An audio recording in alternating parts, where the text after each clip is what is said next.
तो सुशील कीड़े जुड़ गए हैं, उनसे जानते हैं कि कैसा सेटअप उन्हें लग रहा है इस समय। Sushil ji, good morning. Good morning. बहुत बहुत स्वागत है आपका शो में। पहले स्टॉक स्पेसिफिक बात कर लेते हैं आज, क्योंकि मार्केट में वापस स्टॉक स्पेसिफिक मूव्स आने शुरू हो गए हैं। तो आपके top conviction ideas, top long idea, top short idea क्या रहेंगे? तो देखिए, सेक्टर रोटेशंस ही निफ्टी को एक मॉडेस्ट मूव क्रिएट करने देते हैं। सारे सेक्टर एक साथ चलते नहीं है। तो अब हमने एक एक करके मेटल्स में शॉर्ट सेलिंग करनी है, जिसमें हिंडाल्को का शॉर्ट सेल सिग्नल ऑलरेडी आ गया। यहां से वापस हिंडाल्को 100 रुपया लुढ़क जाए तो कोई बड़ी बात नहीं है। और हो सकता है आज नहीं तो कल, कल नहीं तो परसों टिस्को, जेएसडब्ल्यू स्टील, सेल और कोल इंडिया में भी शॉर्ट सेल के सिग्नल्स की अब हम बिल्कुल ईगरली वेट कर रहे हैं। तो ये तो हो गए शॉर्ट्स। और फार्मा में भी जो थकावट है लार्ज फार्मा में, उसमें ग्लेनमार्क फार्मा में Contra modest short cell signal है इस वक्त। अगर स्टॉप लॉस नहीं लगता है और अगले 2-3 दिन वो और नीचे बंद हो जाता है तो फिर हम सौदे को बढ़ाएंगे। और हो सकता है कि पॉलीकैब भी अब यहां से एक राउंड और देगा। बड़े झटके की मंदी का संभव है। स्टॉप लॉसेस रखने होंगे लोगों को। और बिग लॉन्ग में हो सकता है कि जी अब यहां से इतना घट चुका है कि इसको 50% बढ़ने में तो टाइम नहीं लगेगा। हो सकता है वो चाल अब शुरू हो गई हो जी। तो ये कुछ बिग लॉन्ग शॉर्ट्स की आइडियाज है। और हम बाकी भी सेक्टर्स पे चर्चा कर सकते हैं। सभी जगह कुछ लॉन्ग और कुछ शॉर्ट हैं। पीवीआर एक और स्टॉक था जो आपके रेडार पर था। कल अच्छा मूव आया था इसमें। यहाँ पर क्या वो ब्रेकआउट अभी भी ऑन है? कौन सा स्टॉक आपने कहा? मैं सुन नहीं पीवीआर पाया। पीवीआर आइनॉक्स। हाँ जी, पीवीआर एक राउंड देखिए बढ़त का दे चुका है। और भले इसमें 1800-1900 की चाल है, तो रोज लेते जाए ऐसा नहीं है। उसको पुलबैक आएगा तो पुलबैक में लेना उचित होगा। यहीं चढ़ के ले लें, ऐसी चार्ट अभी नहीं लग रही है। बैंकों में कुछ इंटरेस्टिंग है क्या ट्रेड्स? मिड कैप बैंक्स में, प्राइवेट पीएसयू, कोई स्टॉक जो आपको लॉन्ग या शॉर्ट साइड पर अच्छा लग रहा हो? देखिए, बंधन बैंक जो है ना, इसकी चाल हमेशा ही बाकी के बैंकों से अलग रहती है। तो थोड़ी बढ़त अगर बैंक्स ने ले ली है लास्ट लास्ट 15-20 दिन में, और पिछले 3 महीने में भी एक बिल्कुल डॉग अंडर परफॉर्म रहा है, तो मुझे लग रहा है कि बंधन बैंक में 260-70 की चाल शुरू हो चुकी है। वॉलेटाइल है स्टॉक, तो पोजीशन की साइज को लिमिट में रखना चाहिए। और जिस बुरी तरह से एयू बैंक भी पिट करके पड़ा रह गया नीचे, अब उसमें भी एक रिवर्सल बन गया है। पर रिवर्सल का मतलब ये नहीं कि मैं अभी बोलूं और लोग अभी चढ़ के ले लें। फुल बैक्स में इनको बाई करना है। और आईडीएफसी फर्स्ट बैंक की चार्ट मुझे बहुत ही पावरफुल लग रही है। यहां से 45-50% तक की चाल अगले 3 महीने 2 महीने में देखने मिले, ऐसा हमारा अनुमान है।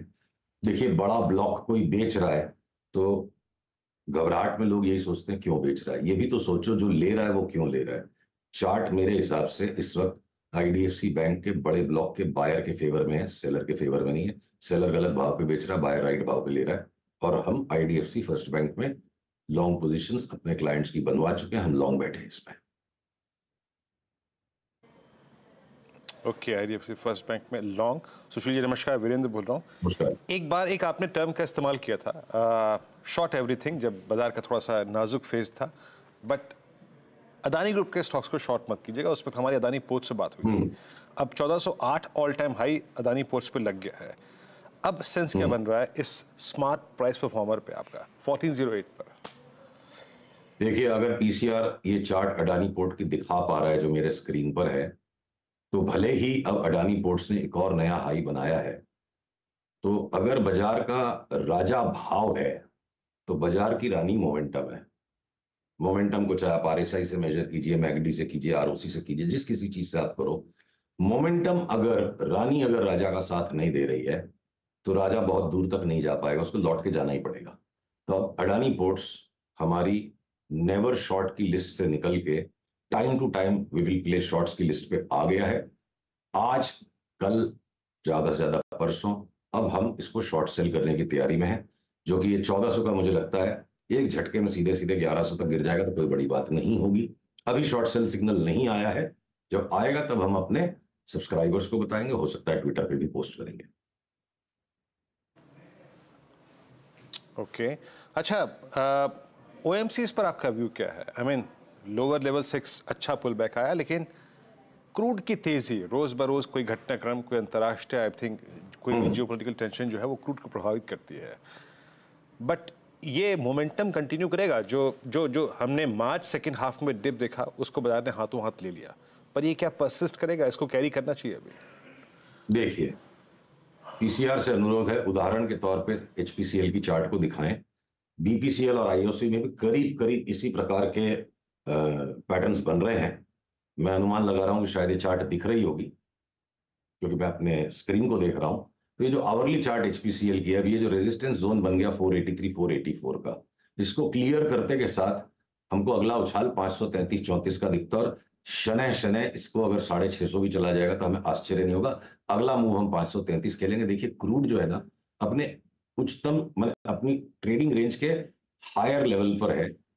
ईरान और इजराइल की कन्फ्लिक्ट को जोड़ने के बावजूद भी, अगर देखिए क्रूड ऑयल फ्यूचर्स की मैं चार्ट खोलता हूं, अगर क्रूड ऑयल फ्यूचर्स अपने ट्रेडिंग बैंड के हायर एंड पे से निकल नहीं पा रहा है, ये देखिए जो रैली जो बन रही है, रैली का फैग एंड है बिल्कुल। तो अगर क्रूड के बुलिश ट्रेडर्स के लिए गुड न्यूज है, ईरान और इजराइल अब लड़ मरने को तैयार है और उसके बावजूद क्रूड उस रेंज के ऊपर नहीं जा पा रहा है, तो बाजार अच्छी खबर को पचा गया। यानी अच्छी खबर भी अब अच्छी खबर नहीं है क्रूड में। तो दिन दो एक की बात है, थोड़ा फोरकास्ट तो पहले ही करना होता है, तभी वो फोरकास्ट है। एक्शन एक दो दिन रुक के लेंगे। तो क्रूड की तरफ से अब मैं वो कोई चिंता मुझे नहीं नजर आ रही है कि जिसलिए मैं एचपीसीएल बीपीसीएल आईओसी में अच्छी बड़ी तेजी के व्यू को अबैंडन करूं। नया सौदा या और पोजीशन को ऐड करने के लिए एचपीसीएल जब चले 84 के ऊपर, 584 के ऊपर, 484 के ऊपर, तब हमें इसको लेना चाहिए। ओके, बिल्कुल। अच्छा, निफ्टी की बात हो गई, बैंक्स की बात हो गई, निफ्टी की एक्चुअली ज़्यादा बात हुई नहीं है, लेकिन एक व्यू चाहिए मुझे आपसे निफ्टी आईटी पर और रिलायंस पर, क्योंकि एक्स ऑफ बैंक निफ्टी ये दो बड़े कंपोनेंट्स हैं मार्केट के। यहाँ पर अब क्या व्यू बन रहा है सुशील, लार्ज कैप आईटी और रिलायंस? तो रिलायंस में तो देखिए कोई चिंता का विषय है नहीं, उसी ने निफ्टी को संभाले हुए रखा है और ये शनय शनय 3200 की तरफ बढ़ रहा है। उठा पटक करते करते चलता है रिलायंस, और वही कर रहा है अभी है। तो उसमें सौदे बना के रखना आसान नहीं है। इन्वेस्टर के लिए ठीक है, या कोई स्पेकुलेटिव व्यू ले, रोज की ट्रेडिंग करने वाला रिलायंस में अभी पैसे खोएगा इस तरह की इसकी चार्ट, तो रिलायंस ठीक है। और जो कॉन्ट्रा बेट अब बन रही है, सारे लार्ज कैप आईटीज, खास करके जो सबसे ज्यादा कुट पिट करके बैठा हुआ है, एक एलटीआईएम, फिर एम्फेसिस, आपके टेक महिंद्रा, उसके बाद मेरे हॉट फेवरेट में, उसके बाद लिस्ट में नीचे आंकड़ा मैं डालूंगा, रैंक डालूंगा एचसीएल टेक को, इन्फोसिस, विप्रो, टीसीएस भी अब चल पड़ेंगे। तो जो आईटी ने कुछ भी नहीं किया रियली, लार्ज कैप आईटीज ने सिर्फ करेक्शन के मोड में थे, तो वो अब निफ्टी को संभालेंगे। और हो सकता है मेटल्स में जो बड़ी मंदी है, साथ में ऑटो में मुझे बड़ा करेक्शन लगता है। जो टाटा मोटर्स को मैंने 2020 से लेकर अभी तक चाणक्य चोटी बांध के बैठा था कि इसको 100 शेयर शॉर्ट नहीं करना है, बार बार लेके ही बेचना है, अब टाटा मोटर्स भी सरक कर हमारी उस लिस्ट पे चला गया कि टाइम टू टाइम हम टाटा मोटर्स में शॉर्ट भी करेंगे। तो अगला पड़ाव टाटा मोटर्स जैसे अभी लोअर टॉप बना रहा है, हो सकता है 200 रुपए और गिर जाए यहाँ से। तो इतने सारे स्टॉक्स में, मेटल्स में, ऑटोज में करेक्शन आना है, तो हम आईटी संभालेगा बाजार को रिलायंस के साथ साथ। अडानी ने भी अब थकावट दिखाना शुरू कर दी है, तब जगह बन गई कि आईटी बढ़े और फिर भी इंडेक्स 22,800 के ऊपर ना जाए। चाणक्य चोटी, ये क्या होता है सुशील जी? अब मैं पहली बार सुन रहा हूँ। आई डोंट नो अगर वीरू ने सुना है। चाणक्य ने चोटी बांध ली थी कि मैं चोटी तब तक नहीं खोलूंगा जब तक मैं चंद्रगुप्त मौर्य को राजा ना बना दूं। ओके, मन का बदला नहीं लूंगा। हाँ। अच्छा, तो वो क्या मतलब एक तरीके से आपकी कसम हो गई कि बस इस तरीके से मान लें इसको? नहीं, देखिए क्या है, इतने सारे स्टॉक्स है, कभी कोई करेक्शन दे रहा है, पर कोई जो बहुत बड़े डीप करेक्शन में जाएगा, तो स्टॉक्स को हम क्या करते हैं, 200 स्टॉक्स, करीब 180 स्टॉक्स है एफ&ओ में, तो लिस्ट में डाल देते कि भाई इनको शॉर्ट नहीं करना है, इनको लॉन्ग नहीं करना है। तो अभी सही काम होगा कि नहीं पता नहीं, गलत काम तो बंद करें। हाँ, तो अभी ऐसा कोई स्टॉक है जिसको आप कह रहे हैं कि लॉन्ग करना ही नहीं है, शॉर्ट करना ही नहीं है? कोई और ऐसा चाणक्य चोटी स्टॉक है क्या? दोनों काम तो कैसे होंगे? लॉन्ग नहीं करना है, शॉर्ट नहीं करना है, दो में से एक काम तो करना ही होगा। हाँ, तो कोई है ऐसा स्टॉक में आप ये समझ लो, मेटल्स के स्टॉक में समझ लो, चाहे बार बार स्टॉप लॉस कटेगा, इनको बार बार अपने बेचना ही है। ओके, कोई और डार्क हॉर्स सुशील, कोई और स्टॉक जो आपको अच्छा लग रहा हो? कुछ बीएसई, सीडीएसएल, मोतीलाल टाइप का स्टॉक? बीएसई सीडीएसएल पे तो हमारी चर्चा हो गई, तो उस पर तो कोई और नई बात नहीं लगती है। पर अगर मैं कोई डार्क हॉर्स को खोजूं, तो देखिए मीडिया एंटरटेनमेंट सेक्टर में अब बढ़िया उछाल के सारे चार्ट्स बन गए, तो आप जी के साथ अब सन टीवी को भी डेफिनेटली जोड़ लीजिए।